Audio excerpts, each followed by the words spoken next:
안녕하세요 여러분. 오늘은 공무도화가 배우겠습니다.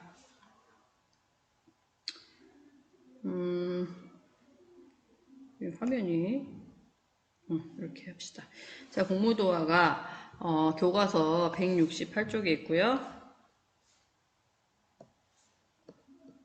168쪽부터 있습니다. 교과서를 피시고 백수광부의 아내라고 되어 있는데 이곳은 작가가 되겠습니다. 작가. 백수광부란 뭐냐? 머리가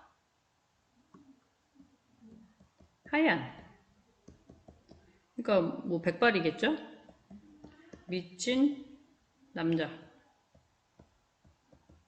되겠습니다. 왜 미쳤냐? 술을 먹고 바다에 빠져 들어가서 죽었기 때문에 좀 제정신이 아니지 않나 이렇게 보는 겁니다. 그래서 그의 아내가 만류했지만 결국 남편이 이렇게 죽게 되고 그의 아내가 이 노래를 불렀다고 하는 설화가 전해집니다. 그래서 공무도화가 작가를 백수광부의 아내라고 보는 거고요. 또 배경설화에 자세히 나와 있으니까 일단 169쪽에 배경설화를 먼저 읽어보겠습니다. 왜냐하면 이 고대 가요는 이게 고대 가요라는 장르인데요. 고대 가요는 배경설화랑 같이 공부를 해야 됩니다. 그래서 169쪽에 그 배경설화를 같이 읽어보겠습니다. 자, 169쪽에 배경설화를 같이 보시면 고조선의 뱃사공 광리자고라는 사람이 아침 일찍 일어나 배를 저어가는데 머리가 하얗게 샌 미친 사람 백수광부입니다. 술병을 들고 강물을 가로질러 건너고 있었다. 그의 아내가 뒤따르며 말렸지만 그는 끝내 물에 빠져 죽고 말았다. 그러자 아내는 강가에서 공우라는 악기가 있습니다. 그 악기에 맞춰 노래를 부르며 통곡하였는데 이 노래가 공무도화가이다. 노래가 끝나자 아내 또한 물에 몸을 던져 죽고 말았다. 이 광경을 목격한 광리자고는 집에 돌아와 자기 아내인 여옥에게 이 이야기를 하면서 노래를 들려주었다. 여옥은 눈물을 흘리면서 공우를 안고 노래를 불렀는데 듣는 사람마다 감동했다고 합니다. 그래서 이 노래가 공우인이라고 악공명이 노래의 명의가 공우인입니다. 이 시의 제목은 공무도화가고요. 뭐라고 한다라는 설화가 전해집니다. 그래서 이 노래를 누가 지은 거냐, 뭐 여옥이 지었냐, 아니면 뭐 여용이 지었냐, 뭐 누가 지었냐 분분하지만 백수광부의 아내가 지은 걸로 이해하는 것이 통상적인 학설이라고 하겠습니다. 자, 그럼 핵심 정리 먼저 들어갈게요. 자, 고대 가요라는 장르이고요. 한혁씨가 옛날에는 한글이 없었기 때문에 한자로 쓰여져 있겠죠. 그것을 번역했다 이런 뜻입니다. 성격은 서정적이라는 것은 개인의 감정을 얘기했다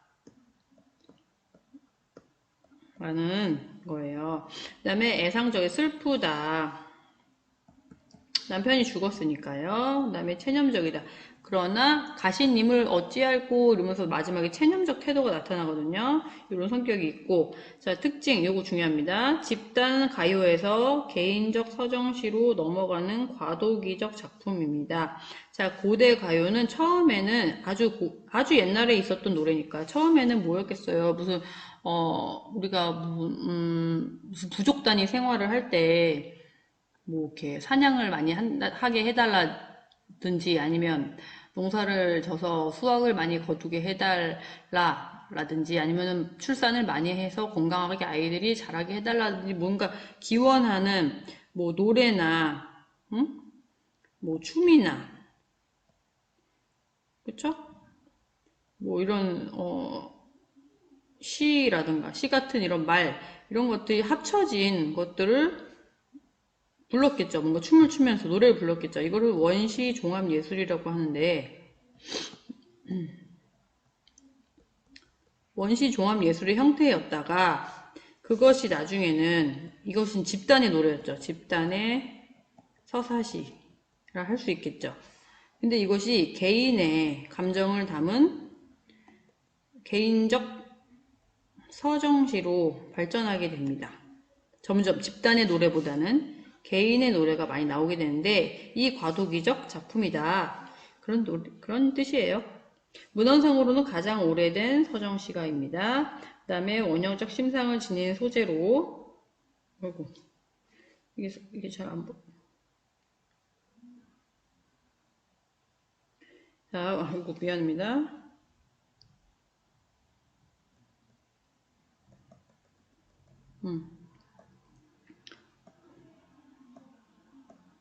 자, 원형적 심상을 지닌 소재로 민족의 보편적 정서인 한을 노래하였다. 우리 민족의 노래 중에는 한을 노래한 시가 굉장히 많아요. 그래서 우리 민족의 보편적 정서 중에 하나다라고 합니다. 그래서 이런 노래들은 또 어떻게, 뭐가 있을까? 이런 계보 같은 게 있어요. 한의 노래를 담은 계보 같은 거. 그런 거 나중에 한번 알아두면 좋겠죠?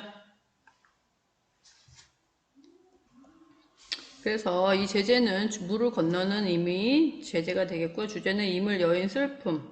그 다음에 특징 사은사고치 한역시가이다. 직설적으로 자기의 절박한 마음을 표현했다. 이 정도가 특징이 되겠습니다. 자, 그럼 이 단원에서 무엇을 배워야 할까요? 학습 목표 같은 거라고 할 수 있겠죠. 제일 중요한 것은 무엇이냐? 고대가요의 특징에 대해서 이해하는 것입니다. 미안해요. 자, 중요한 것은 고대가요의 특징.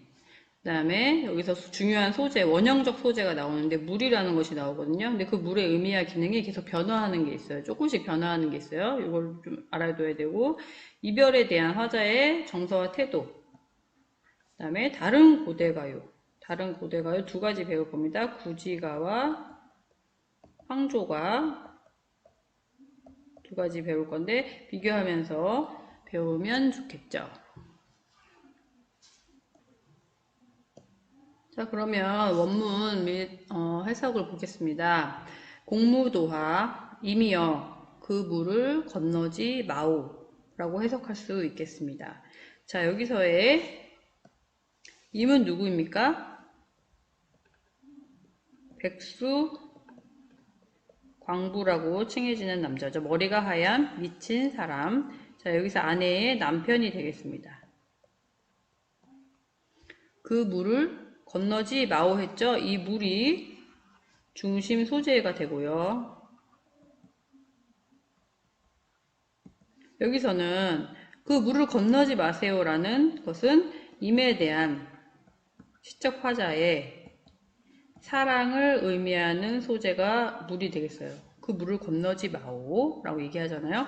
여기까지 내용은 임을 말리는 겁니다. 만류함. 자, 됐나요?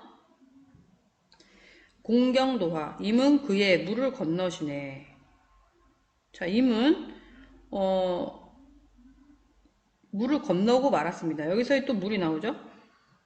응? 물을 건너버렸어요. 여기서 물은 이별을 얘기하는 거예요. 시적 화자와 이미 이별하게 되었다. 자, 이미 떠납니다. 기어이. 그에는 기어이, 뭐 이런 거죠. 이미, 이제 화자를 떠나게 됩니다. 만류했지만, 이별을 말하는 거예요. 자, 물이 임에 대한 사랑이었는데, 이제 이별을 뜻하게 됩니다. 자, 세 번째 줄. 타하이사. 물에 빠져 돌아가시니. 또 물이 나왔네요. 자, 이 물은 임을 죽게 만드는 것이죠. 그래서 임의 죽음을 의미합니다. 임의 죽음. 물에 빠져 돌아가시니. 여기까지 무슨 내용? 임이 죽음을 맞이하게 됩니다. 당내 공학. 가신 임을 어이할고. 이러면서 슬프긴 슬프지만, 뭔가 체념하는 심정이 녹아있어요. 이미 가셨기 때문에 어쩔 수가 없구나 하면서 체념의 마음이 드러나 있습니다. 자, 이렇게 짧은 4줄짜리 노래가 되겠는데요. 이 노래도 굉장히 슬펐겠죠. 슬프고 가사도 좀 슬프고 그래서 사람들이 뭔가 슬픈 노래를 좋아하잖아요. 우리도 지금 발라드 뭐 이런 가요 들을 때 즐거운 노래도 많지만 슬픈 노래가 되게 많지 않습니까? 사람들이 굉장히 공감하고 그랬나 봐요. 자, 여기까지가 원문 해석이고요. 자, 구성을 다시 살펴보면은 먼저 기승전결로 되어 있다고 볼 수가 있는데, 자, 첫째 줄에서 이미 물에 건너려는 것을 만류하는 것이 나오죠. 자, 두 번째 줄에서 기어이 물을 건넙니다. 그리고 이는 물에 빠져 죽지요. 그래서 이물 잃은 화자의 슬픔과 체념하는 심정이 나오면서 끝나게 되는 거예요. 자, 그래서 화자의 마음이 어떻게 변화하느냐. 자, 첫 번째 기에서는 애원하는 심정이 드러나요. 물을 건너는 모습을 봤을 때 초조하겠죠. 두 번째는 초조. 그리고 빠져 죽었어요. 비에 너무 큰 슬픔을 느꼈겠죠. 하지만 마지막에는 체념하게 됩니다. 자, 이것이 뭐라고요? 시적 화자의 정서가 변화하는 모습이에요. 시적 화자의 정서 변화.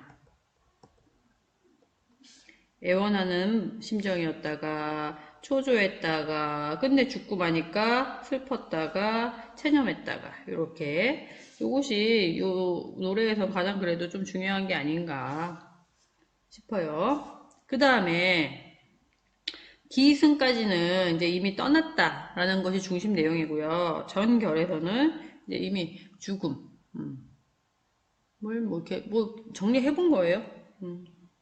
간단하게 정리해 본 겁니다. 자, 그 다음에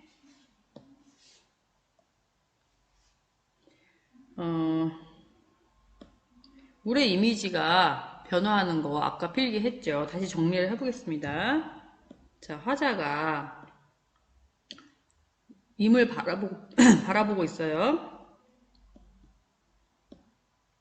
임을 사랑하는 마음을 물이 뜻했다가 이별을 뜻했다가 죽음을 의미하게 됩니다. 물의 이미지가 이렇게 변화하게 되는 거예요.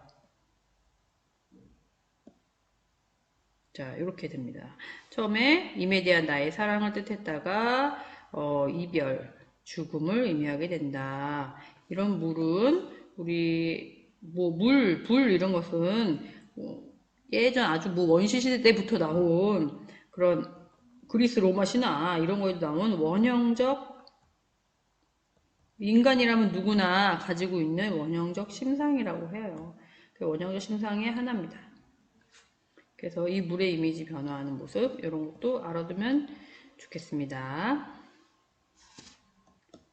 자, 공무도화가에서 그냥 남편을 잃은 아내의 노래다라고 해석할 수도 있겠지만 이게 하도 옛날 노래이기 때문에 이것을 어떻게 해석해야 되냐에 따라 다양한 해석이 가능하게 되는데요. 학자들의 의견이 분분합니다. 그래서 우리가 참고로 다양한 해석들에 대해서 한번 배워둘 필요가 있습니다. 빨리 할게요.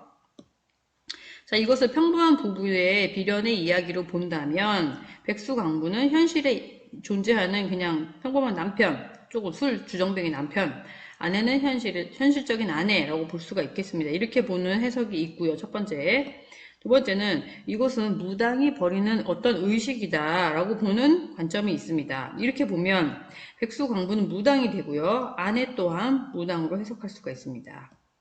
자, 세 번째, 이것은 주신은 술의 신입니다. 술의 신. 악신은 음악의 신이에요. 주신과 악신의 이야기를 담은 신화이다라고 해석할 수도 있습니다. 그러면 주신 누구겠어요? 백수강부죠.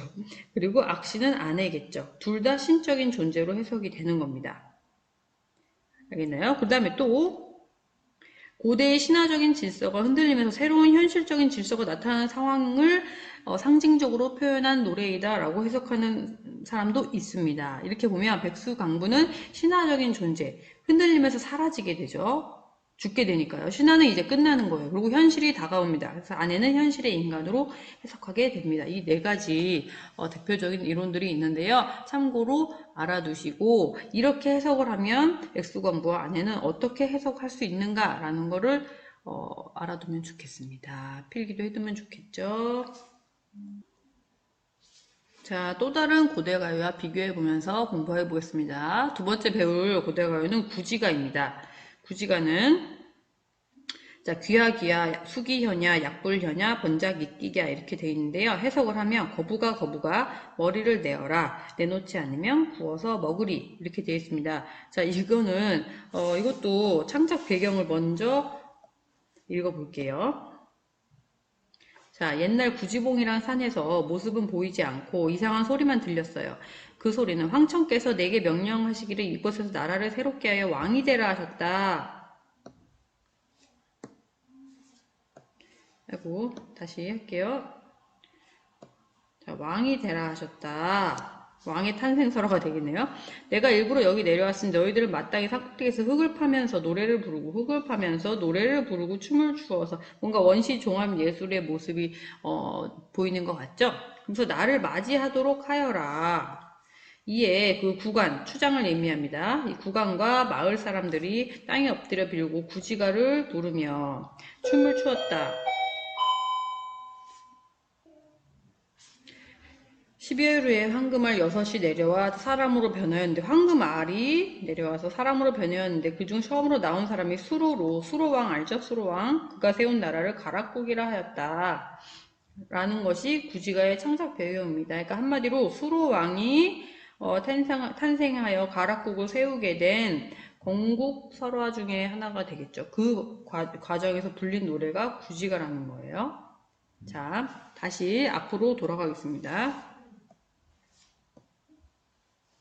자, 앞으로 다시 돌아가서, 그러니까 거부가 라고 불렀어요. 자, 거북이는, 뭔가 주술적인 존재가 되는 거죠. 그 다음에 그러니까 거부가 해서 불렀어요. 일단, 거북이를 불렀어요. 머리를 내어라. 우두머리를 얘기하겠죠. 명령. 머리를 내어라라고 명령을 했어요. 내놓지 않으면, 이러면서, 만약 그렇지 않으면 상황을 가정했어요. 구워서 먹겠다. 너를 구워서 먹겠다 하면서 위협했어요. 자, 부름, 명령, 가정, 위협의 과정으로 나오는 것이 집단적 서사시의 또 특징이라고 할 수 있어요. 집단적 서사시의 흔한 구성이 됩니다. 그리고 뭐 이렇게 하지 않으면 나는 이렇게 할 거야 하면서 뭔가 기원하고 있죠. 이걸 주술적 기능이라고 해요. 주술적인 종이치고 있습니다. 수업을 마칩니다. 선생님 감사합니다. 우리는 마치지 못합니다. 주술적 노래입니다. 그래서 왕이 빨리 강림하기를 기원하고 있고요. 부름 명령 가정 위협의 구조로 지닌다. 거북이는 소망을 듣는 존재고 신성한 존재이다. 라는 거. 자, 구지가는 이런 노래였어요. 그리고 집단의 노래였고요. 개인의 뭔가 감정이나 이런 거 나와 있어요? 안 나와 있어요? 안 나와 있어요. 배경서라도 그렇고요. 이거는 집단적 서사시의 형태를 지닌 고대 가요라고 할 수 있겠습니다. 아까 그 공무도화가랑은 분위기가 완전 틀리죠. 자, 그래서 공무도화가랑 구지가를 비교하는 표입니다. 자, 공무도화가는 노래하는 사람이 백수광부의 아내, 즉 개인이었죠. 구지가는 집단이었습니다. 추장을 비롯한 마을 사람들이니까요. 집단입니다. 자, 노래의 기능이 공무도화가는 임을 잃은 한 여인의 개인적인 슬픔의 정서를 표현한 노래였어요. 개인의 정서를 표현하는 것이 기능입니다. 그런데 구지가는 임금을 맞이하기 위해 부른 주술적인 노래입니다. 주술, 어떤 기원을 소망이 이루어지길 바라는 주술이 담겨 있다. 이 기능이 완전 다릅니다. 그래서 이 공무도화가와 구지가 대조해 가면서 공부하면 좋겠습니다.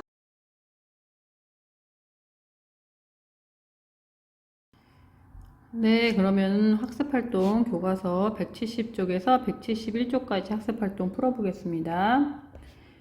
1번에 1번. 이 작품의 내용을 바탕으로 하여 임은 어떤 사람일지 말해보자. 자, 이 임은 시적 화자의 만류에도 불구하고 물을 건너다 빠져 죽는 사람이죠. 적어볼까요? 시적 화자의 말을 듣지 않고 물을 건너다 다가 빠져 죽는 사람. 이 사람의 행동으로 봤을 때 어떤 성격일까요? 어떤 사람일까요? 고집이 굉장히 셀 것 같죠? 고집이 세서 하고 싶은 것은 그것이 비록 위험하다 할지어도 위험해도 하고 많은 사람일 것이다 라고 추측할 수가 있습니다. 자, 그 다음에 1번에 2번 시적화자의 정서가 어떻게 변하는지 정리해보자. 자, 1, 2행에서는 물을 건너려는 임을 만류하고 결국은 이미 물을 건너고 말죠. 그때 시적화자의 마음은 어땠을까요? 시적화자의 정서 1행에서 굉장히 걱정이 되고 불안하고 막 초조하고 그랬겠죠. 3, 4행에서는 이미 물에 빠져 죽고 맙니다. 그럴 때 정서는 어떻게 변화했죠? 뭔가 체념하는 심정, 그 죽음을 안타까워하는 심정이 드러나고 있습니다. 이렇게 정리하면 될까요? 자, 그 다음에 2번으로 넘어갈게요. 공무도화가의 문학사적 가치에 주목하여 다음 활동을 해보자. 다음 글을 참고하여 한국 문학사에서 공무도화가의 가치에 대해 생각해보자. 원시 및 고대 초기의 시간은 집단이 공유하는 정서를 담은 노래였다.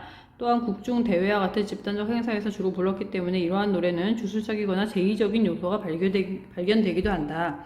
그러다가 시대가 흘러 점차 개인이 향유하는 노래가 나타나게 되는데, 자, 초기에는 집단의 노래였다. 그리고 주술적이거나 제의적인 요소가 있었다. 그렇지만 시간이 흘러서 점차 개인이 부르는 노래가 나타나게 되는데 거기에는 개인의 고민이나 정서가 담겨 있다. 개인적인 정서가 담겨 있다.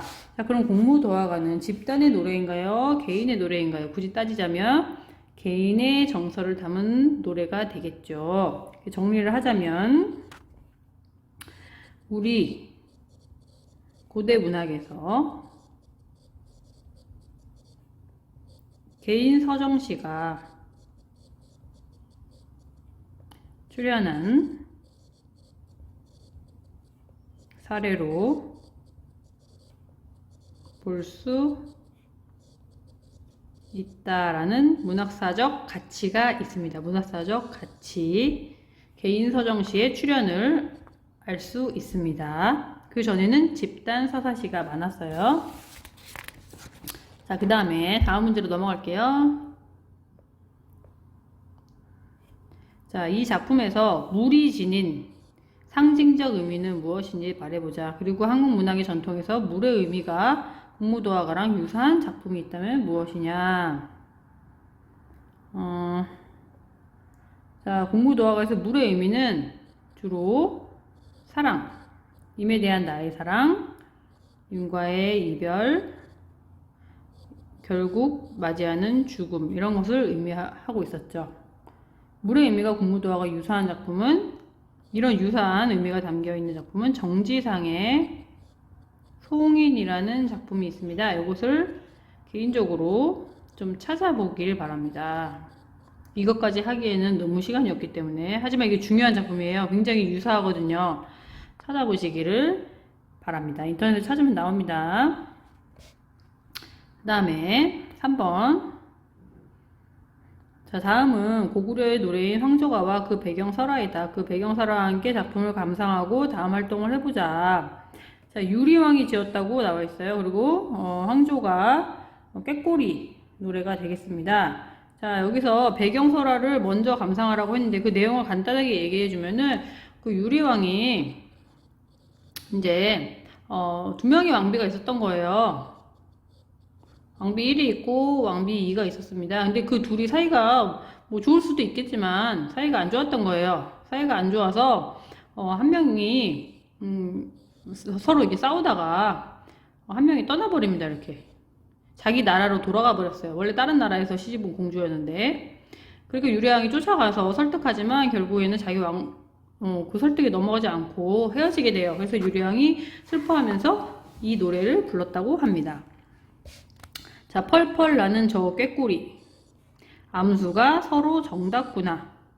외로워라 이내 몸은 뉘와 함께 돌아갈고, 뉘와 함께 돌아갈고. 이러면서 먼저 꾀꼬리 얘기가 나왔어요. 꾀꼬리는 암수가 서로 정답돼요.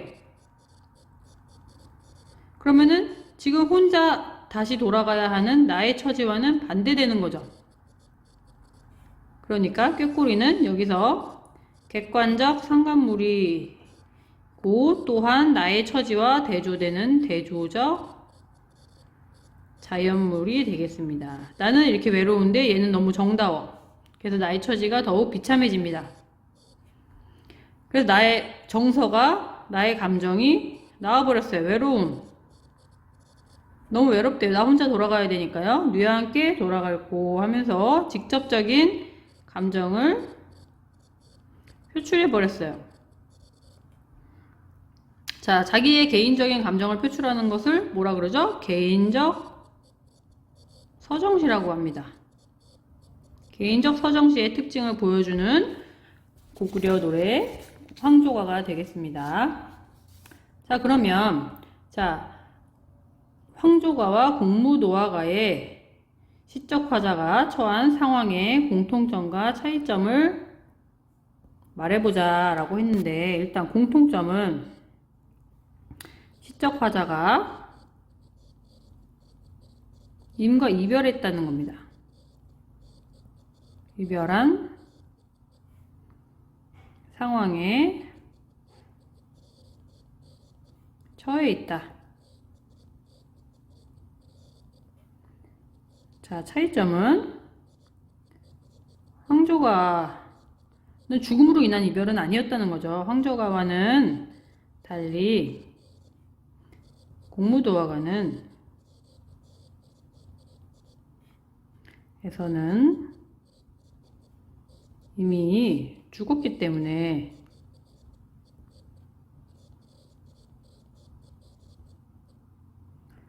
재회가 불가능하다. 하지만 황조가에서는 만약 시적화자의 설득에 그 헤어진 부인이 마음을 돌린다면 재회가 가능하죠. 이것은 요런 상황이 조금 다르다. 공무도화가에서는 죽음으로 인한 이별이기 때문에 재회가 불가능한 차이점이 있다. 이 정도만 알아두면 되겠습니다. 그 다음에 3-2번. 공무도화가 황조와 같은 고대 문학 작품이 오늘날에도 감동을 준다면 그 까닭은 무엇인가? 자, 공무도화가나 황조가나 둘 다 어떠한 자신의 감정을, 사랑과 이별과 그에 따른 슬픔을 노래한 시죠. 이것은 몇천 년이 흐르든 몇백 년이 흐르든 인간이 가질 수 있는 보편적인 감정이기 때문에 공감을 할 수가 있습니다. 누구든 공감대 형성이 가능한, 몇천 년이 흘러도 몇백 년이 흘러도 공감이 가능한 보편적인 감정이다. 그렇기 때문에 감동을 줄 수 있다. 이렇게 정리할 수 있겠습니다. 자, 그러면 우리가 공무도화가를 배워봤는데요. 공무도화가만 배운 것이 아니라 사실은 여러 가지 작품을 같이 배웠습니다. 공무도화가도 배웠고요. 구지가를 같이 배웠고요. 황조가가 마지막에 학습활동에 나왔습니다. 그래서 이 세 가지를 같이 비교해 가면서 공부를 하시길 바랍니다. 자, 셋 다 모두 고대 가요였습니다. 자, 오늘 수업은 여기서 마치겠습니다. 수고하셨습니다.